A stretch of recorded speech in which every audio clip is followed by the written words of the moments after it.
with open hearts and open minds. First United Methodist Church in Pueblo, Colorado presents Hope and Coffee with Pastor Hugo Venegas.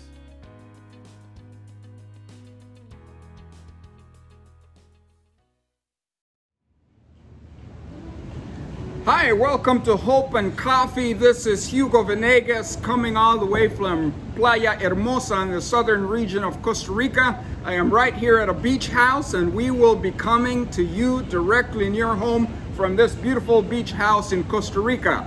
We are talking about the lessons of hope from the life of Abraham, and last week we talked about the fact that we have to hunger after God's blessings in order for us to be a blessing to others. So today this week we're gonna focus on what it means to be a blessing for others, because God made Abraham incredibly wealthy. He made him incredibly wealthy. He blessed him in incredible ways so that he could be a blessing to others. So we're gonna come back to chapter 12, verses 1 and 3 in Genesis. So I'm gonna read those verses.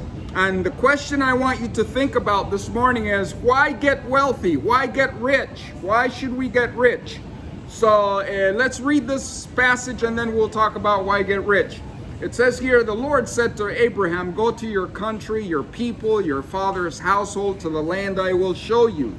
I, says the Lord, will make you into a great nation. I will bless you, and I will make your name great, and you will be a blessing. I will bless those who bless you, and whoever curses you, I will curse. And all the peoples of the earth will be blessed through you. This is God's plan.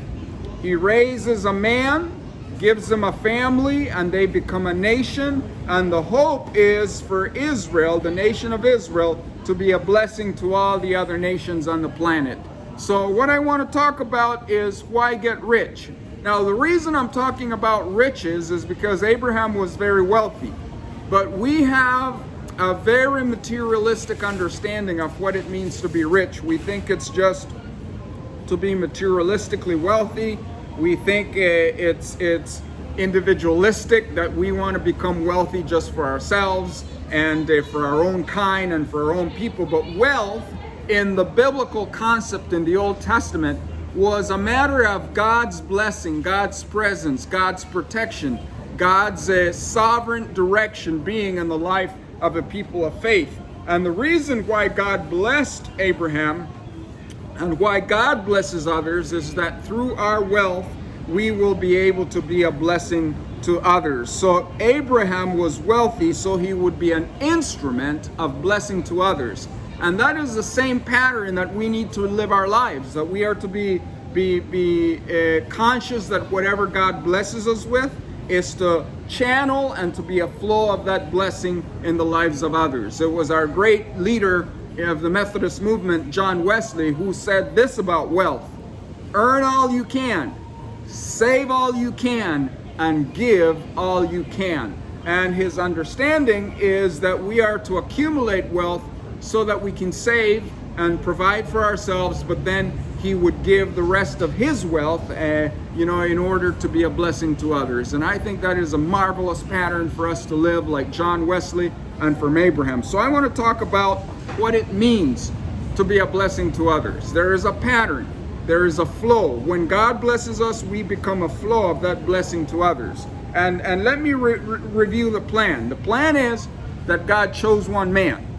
Are you going to be that one man? Are you going to be that one woman? Are you going to be a conduit of God's blessings to others? Remember, he blesses us so that we can flow that blessing into the lives of others. And then it comes down to Abraham and then his family. God gives them a family so that through his family they might become a blessing. And now, one of the most beautiful things that I think anyone can experience is when we live our lives as a family unit or an extended family, whatever your view of the family is, that we submit our families into the hands of God to be a conduit to blessings. One of the reasons I feel absolutely so blessed is to have a family that is committed to serving the Lord. And my sister, my brother-in-law, my younger brother, whenever we have mission trips to your king, or we're trying to help the poor, it is a commitment that we have as a family. And when my mother was rearing us as little kids, there were 3 brothers and 1 sister, she always made sure that we understood that part of the blessed life is to serve others, to help the poor, to facilitate education for those who are uneducated. So when it comes to this pattern, there is a man, there is a family, and then there is a nation, that God creates a nation out of the life of Abraham. And the reason for that is so that the nation of Israel could be a blessing and a conduit of God's abundance and God's generosity to other nations. Now, we know throughout the history of the Old Testament and through modern history that one of the challenges that Israel experienced is that they became ideologically closed off. Yes, they're the people of God. Yes, God blesses them, but they became closed and they did not allow the blessing of God to extend to others. And that's what happens also in the church, universal, and it also happens with our local churches, where we can become so ideologically closed off that we don't try to reach out and broker the blessings of God to those who think differently than us, those who behave differently, those who are from a different religion, or those who have no religious affiliation whatsoever, or maybe atheistic. Now, God's blessing is for all the nations, and we cannot allow our wealth and our blessings to be self-serving. We have to understand that it's God's plan for that blessing to go out, and that's why He chose Abraham. But we have a challenge in our culture, is that we view wealth as materialistic, and I'll talk about other types of blessings. And the other challenge is we are a me generation only. We only want God's blessings for our lives. We only want God's blessings for our kind of people, for those who believe like us, for those who live in a certain way. But that's not God's plan. God's plan wants to bless everyone. One of my favorite heroes in contemporary culture is Warren Buffett. Warren Buffett is one of the wealthiest one of the wealthiest individuals in the United States.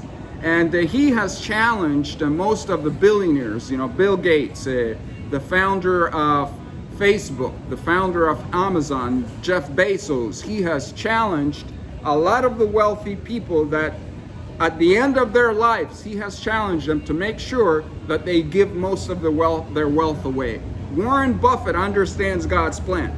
Warren Buffett understands God's heart, that He brings wealth into our lives so that it will flow into the lives of others. So we're going to continue this week talking about what it means to be a blessing to others. And it's God's desire to bless us so that we can be a blessing to others. This is the same thing for a local church.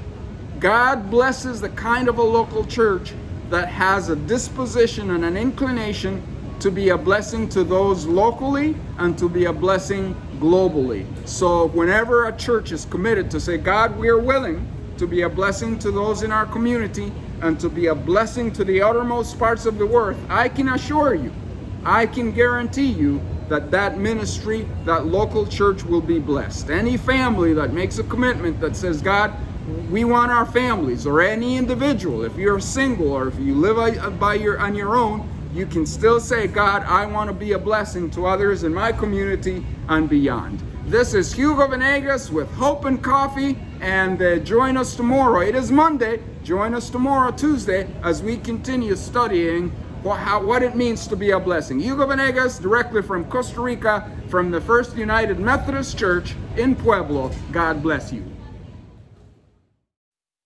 Thank you for joining us. If you enjoyed our inspirational Bible study, like or subscribe below.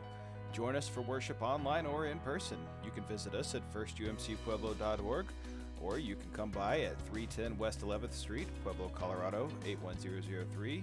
Give us a call, 719-544-1917, and join us again tomorrow for another inspirational Bible study. We'll see you soon.